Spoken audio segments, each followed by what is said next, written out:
অবাক হবার মতো বিষয় হলো যে এই সন্ত্রাসী হামলাকারীরা কি করে সেদিন ওখানে এলেন, 4 জন টেররিস্ট কি করে এলো?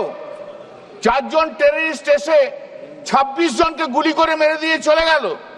আমাদের বিএসএফ কি করছিল? আমাদের সিআইএসএফ কি করছিল? আমাদের বিআইএসএফ সিআইএসএফ নেই। মাননীয় অমিত শাহ কি করছিলেন? হোম মিনিস্টার আপনি কি করছিলেন সেদিন? গোটা ডিপার্টমেন্ট স্তব্ধ।